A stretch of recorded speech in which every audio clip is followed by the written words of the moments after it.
Assalamualaikum warahmatullahi wabarakatuh. Baiklah, saudara ulang sekali lagi. Assalamualaikum warahmatullahi wabarakatuh.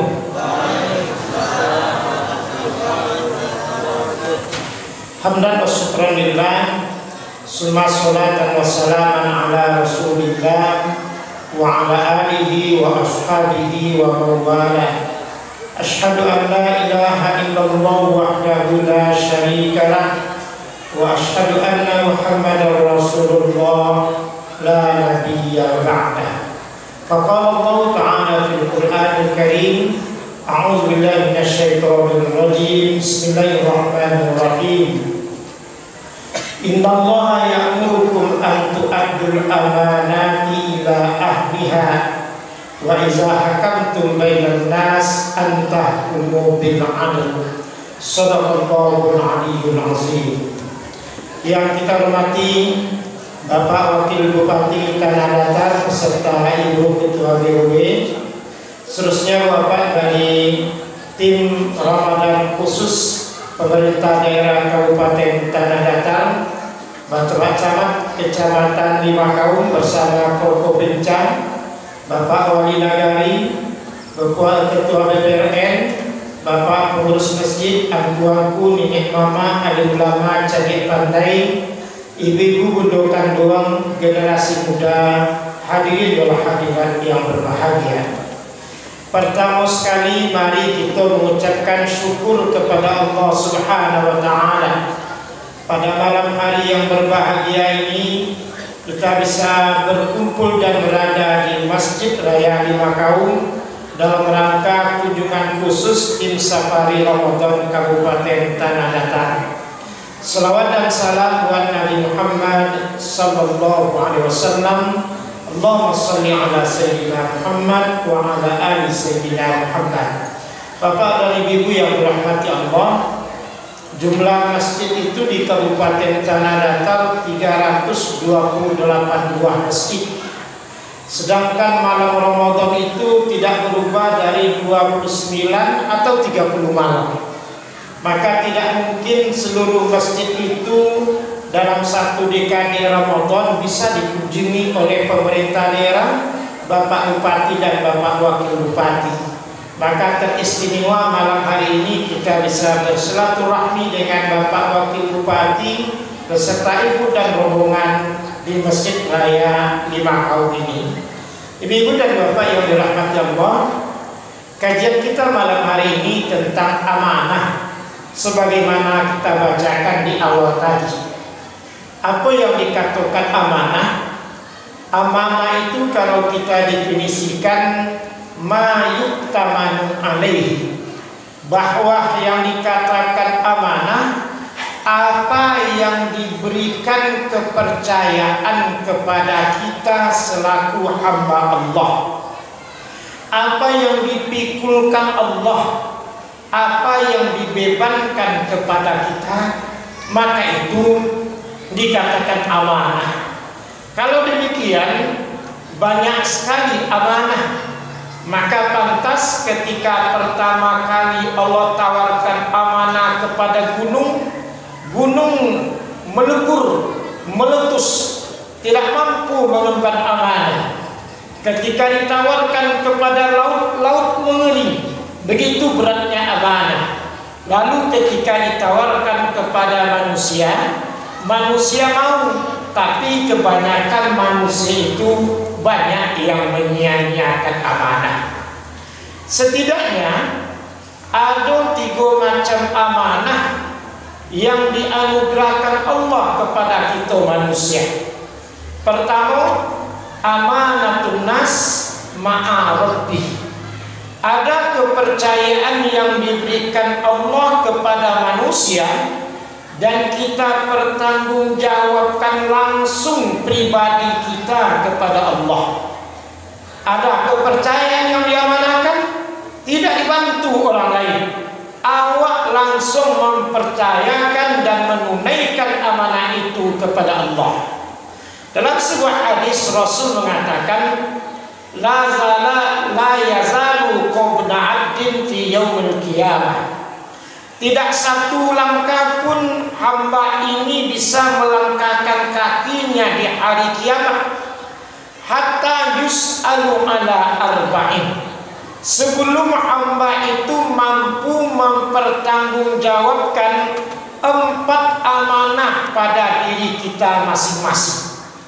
Ana nampe itu an umrihi fima afnah. Duhai hamba, engkau diberi usia, diberi umur. Pertanyaannya, untuk apa umur engkau gunakan? Apakah umurmu bergelimang dengan kemaksiatan, atau umurmu engkau pergunakan untuk menegakkan agama Allah? Inilah fungsinya masjid, bahwa mampu kita gunakan masjid itu untuk menggunakan usia kita agar berada di jalan Allah. Kedua, angkuwatihi fima ablah, engkau punya kekuatan. Untuk apa kekuatan itu engkau gunakan? Kenapa ketika pagi hari Minggu di luar Ramadan, anak-anak kita dari 5 kaum sampai dari Manunggal itu bisa maraton menggunakan kekuatan tubuhnya, berjalan ke Batu Sangkar, mengelilingi lapangan Cidomatu. Pertanyaan kita, laisa kue itu pun lo nyopai bajalan ke masjidnya. Jangan untuk olahraga dia kuat, tapi untuk ke masjid tidak kuat. Alhamdulillah, di Tanah Datar dan di Masjid Raya 5 kaum itu sudah terbiasa kita subuh berjamaah. Ada tausiah subuh setiap pagi Sabtu yang saya perhatikan di YouTube Masjid Raya ini. Ini kita gunakan kekuatan kita. Dan pemerintah daerah, DKPRI dan beberapa lembaga sudah membiasakan jalan subuh. Ada namanya zikir subuhan. Subuh berjalan, berkumpul dari masjid dan dari masjid ke masjid. Alhamdulillah Pak Wakil Bupati kita bersama zikir subuhan itu mengunjungi masjid. Tidak dijadwalkan datang ke masjid, menggunakan bakti mereka sudah menggunakan kekuatannya untuk agama Islam. Dan ketiga ditanya, an ilmihi fima amaluhu, engkau punya ilmu, seluruh kita punya ilmu. Pertanyaan Allah, fima amaluhu, sejauh mana engkau mampu menggunakan ilmu. Jangan kita jadi orang fasik dalam berilmu. Orang fasik itu orang yang mengetahui kebenaran tapi tidak tunduk kepada kebenaran. Orang yang tahu kesalahan kemaksiatan tapi tetap berada dalam kemaksiatan, tetap berada untuk berbuat yang tidak baik. Apa yang disampaikan oleh Pak Wakil Bupati tadi, kenakalan remaja, narkotika, pergaulan bebas merupakan hal yang harus kita larang. Melalui ilmu dan kekuatan kita, kita harus mengacu kepada arah yang baik. Bukankah kita mengatakan adat bersandingkan syarak, syarak bersandingkan kitabullah? Kalau adat dan syarak sudah berdasarkan dengan kitabullah, maka lahirlah anak-anak yang berbudi.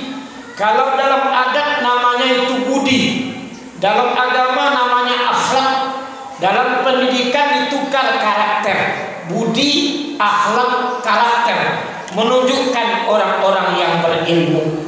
Yang keempat, an malihi fi aina iktasabahu wa ma anfaqahu.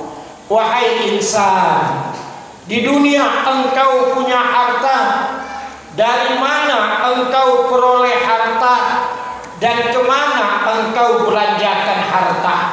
Kita dititipkan Allah harta, sudahkah dari jalan yang halal dan sudahkah dipergunakan ke tempat yang halal? Kalau dicontohkan kami kemudian digaji di pemerintah, Karajo jam 7.30 sampai jam 6 balik, jam sampai sore. Seandainya ada pegawai yang dikaji lengkap, tapi jam 9 hilang, jam 2 masuk kembali. Ini pertanyaan harta yang kita makan, halalkah dengan pekerjaan kita atau tidak? Jika sampai pada diri kita, tidak ditolong orang lain, pasti kita akan menjawabnya di akhirat kelak nantinya. Ada sebuah kisah majikan yang punya kebun korma yang luas, tapi tukang jaga kebun korma dan anggur ada seorang budak yang bernama Mubarak. Ketika diperkirakan oleh majikan korma dan anggurnya sudah masak dan bisa dipanen, maka majikan itu datang ke kebun korma. Lalu sampai dia di pondoknya, dia panggil Mubarak, kesinilah engkau.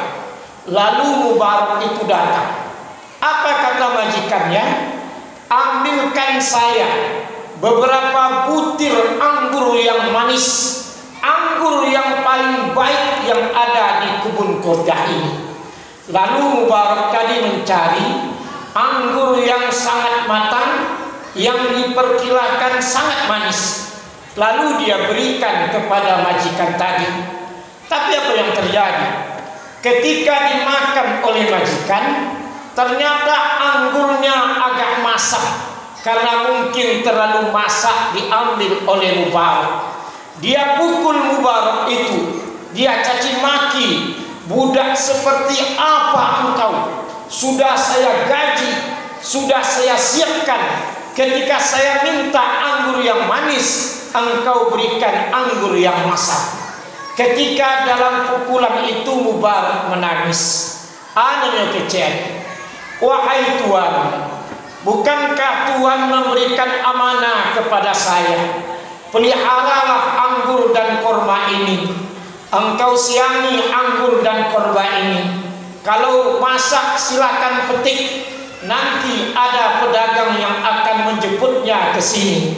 Wahai Tuhan, sampai hari ini sebutir anggur pun belum pernah saya coba. Maka saya tidak bisa pisahkan mana yang manis, mana yang masak. Satu buah korma pun tidak pernah saya ambil. Masa saya tidak tahu rasanya? Karena amanah yang Tuhan berikan hanya menjaga, hanya memetik, nanti akan dijemput oleh orang lain. Betapa tertamparnya majikan tadi. Seorang budak di tengah kebun, tidak ada orang lain yang melihat, yang hanya ada dia, tapi dia tetap menjaga amanah. Kalau awak disuruh di bahasa batu sangka di orang, tungguilah kacang abu itu tak sebentar. Sementara orang pai mampai orang punya pai kedua tadi, barang butir kacang abu tadi awak makan. Kadang-kadang lewat dari bawah di jalan di kampung, nampak padi yang masak, tanpa izin kepada orang itu dicuba padi ko diambil setangkai berbiji dalam setangkai. Ini amanah. Nanti di akhirat akan kita pertanggungjawabkan di hadapan Allah. Kedua, amanatun nas ma'a ahli. Amanah yang dititipkan Allah kepada kita berupa keluarga. Suami ada istri, istri ada suami, ada anak-anak kita. Sudahkah kita mampu menjaganya? Makanya istri itu ketika awak baru nikah, kecek mamak dulu, lata lok babini dia. Ana dikecekkan babini itu bebanku ini, bertambah beban awak dari seorang jadi berdua. Ini akan kita pertanggungjawabkan. Jangan kita jadi orang soleh, anak kita jadi orang candi. Istri kita rajin ke BKMT, kita rajin ke masjid, anak rajin ke lapau, anak rajin bermain yang tidak baik. HP ini mudah. HP alat teknologi mempermudah dunia. Tetapi betapa banyak anak-anak kita yang terjerumus karena HP. Kadang kita buka situs itu situs baik, tetapi sebelum situs itu terbuka, dipertontonkan kepada anak-anak kita tayangan reklame yang tidak baik. Ini akan kita pertanggungjawabkan di akhirat kelak nanti. Oleh sebab itu perlu sabar menghadapi anak. Kita sholat, anak-anak memakak di belakang, jangan diusir. Menguji kita sabar menghadapi anak. Jangan kecek pengurus beko kalau anak-anak ke memakak, jangan ke masjid besok, salah. Masjid adalah tempat pendidikan. Kalau di masjid tidak lagi senang anak-anak kita, maka hilang satu generasi kita. Jadikan anak cinta di masjid, karena masjid itu tempat yang baik. Boleh marah, tapi cara marah itu bijaksana. Aku baca biografi Imam Abdurrahman As-Sudais. Ternyata Imam Abdurrahman As-Sudais ketika kecil-kecilnya juga termasuk anak yang nakal, tidak terlalu bandel.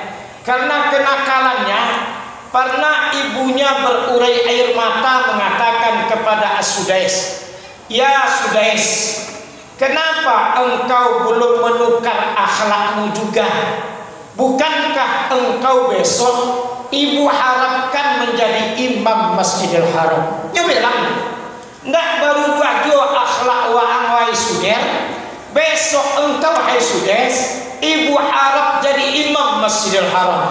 Hari ini dia imam besar Masjidil Haram. Ketika marah air mata ibunya masih sabar, dia ungkapkan kebaikan, maka jadi sebuah kebaikan. Jadi kalau bilang ibu kan anak, "Wahai Rahman, kok model jual akhlak Rahman, bukankah besok jadi wakil bupati?" Jadi wakil bupati yang habis besok. Enggak jadi Kapolres besok. Enggak jadi dandim besok. Enggak jadi imam besok. Marah, tapi di marah itu tertumpang doa. Maka doa itulah yang diijabah oleh Allah. Bukan dulu ada film Rano Karno, si dulu anak sekolah kok, kecek orang gayanya Pak Tinggi itu kanannya, elok-elok lang parangai Haidul, bukankah engkau jadi gubernur? Ternyata jadi gubernur juga. Rano Karno itu jadinya kan doa itu. Oleh sebab itu, ketika amarah, titipkan doa, semoga-moga Allah mengijabah. Yang ketiga, amanatun nas ma'a ghairihi. Amanah yang diberikan Allah berupa jabatan, mulai dari kepala keluarga, Pak Jorong, wali nagari, Pak Camat, Pak Bupati, Wakil Bupati, Gubernur sampai Presiden. Itu adalah amanah yang akan dipertanggungjawabkan. Ada Umar bin Khattab, tipologi orang yang dapat amanah pemimpin, tapi betul-betul bertanggung jawab. Suatu hari Umar melihat sebuah rumah, sebuah kemah umatnya, seorang ibu yang sedang memasak sambil mendedangkan anaknya. Kecil ibu itu, tidurlah anak, tidurlah sayang, sebentar lagi masakan akan matang. Digendong tali di ibu tadi sampai anak itu tertidur. Tetapi karena perutnya lapar, setengah jam setelah itu terbangun, nyiduan balik pariyuknya tadi, tidurlah anak, tidurlah sayang, sebentar lagi makanan akan matang. Sudah itu tak kalau anak itu ditegur oleh Umar, "Hai ibu, bukankah ibu mendendangkan makanan untuk anak? Kenapa belum matang?" Dibukalah pariyuknya di Umar, ternyata isinya batu. Mungkin batu kok kan nampuk dimakan. Lalu ibu itu tidak tahu itu Umar. Lalu dia tanya, "Bukankah ada pemimpin yang adil yang bernama Umar bin Khattab? Tidakkah dia memberikan bantuan kepada ibu?" Karena ibu tadi tidak tahu, mana mungkin Umar akan membantu kami. Dia dalam singgasana kerajaan saja. Padahal yang di depannya Umar bin Khattab. Langsung Umar pulang ke Baitul Mal. Dia gendong dan dia junjung gandum dia berikan kepada ibu. Lalu dia katakan, Inilah orang yang ibu katakan berada dalam singgasana kemewahan. Sayalah Umar bin Khattab. Menangis ibu tadi, menyesal mengutuki. Lalu besok pagi Kecik Umar karena ujangnya, siapa di antara kalian yang sudah siap menikah? Karena ada anak dari ibu itu siap untuk dinikahi. Begitu bertanggung jawab. Kita bersyukur pemimpin kita, pemimpin yang dipilih oleh masyarakat Tanah Datar, memberikan program-program yang bertanggung jawab. Ibu kalau masuk bulan puasa besok tidak usah berandang lagi. Lah disiapkan makan randang di pemerintah. Makan randang tu biasanya awak makan randang 3,5 jam. Kini libu balai ini masak randang bu.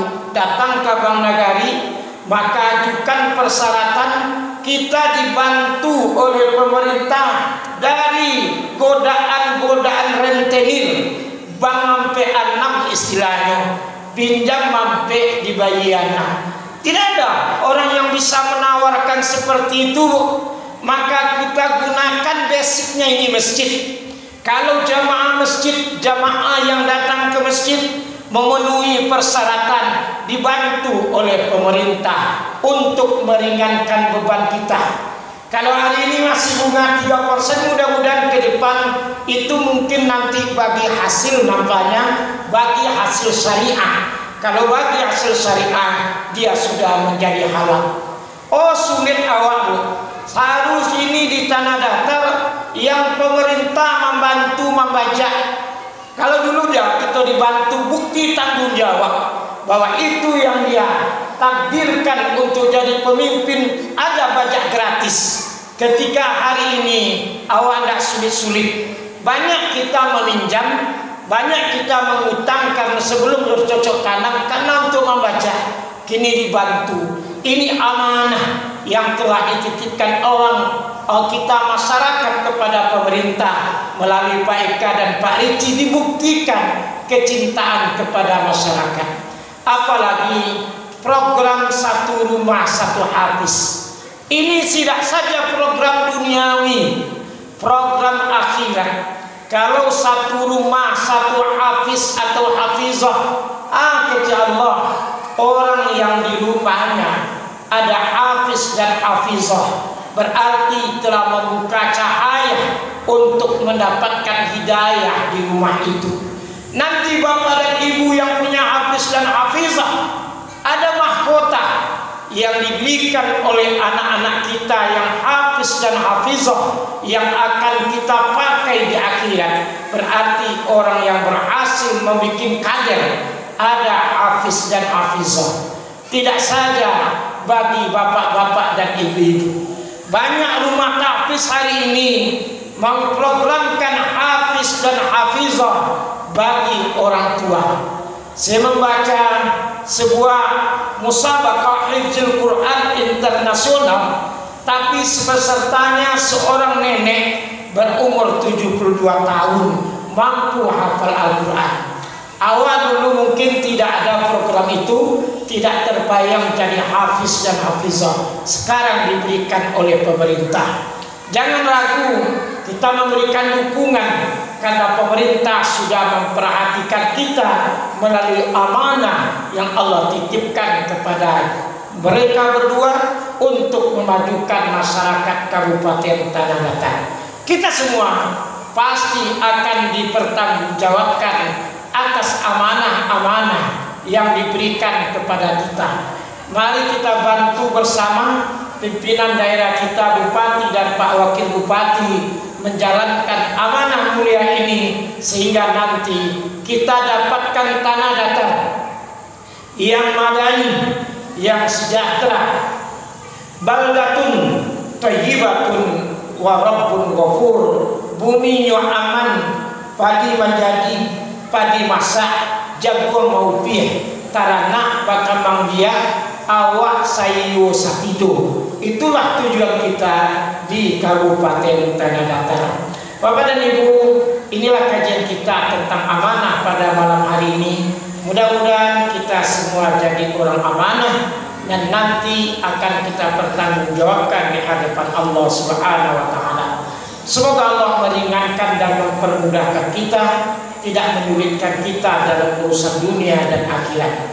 Allahumma yassir wa la tu'assir. Yassir lana fi umuri dunya wal akhirah wa la tu'assir. Billahi taufiq wal hidayah. Wassalamualaikum warahmatullahi wabarakatuh.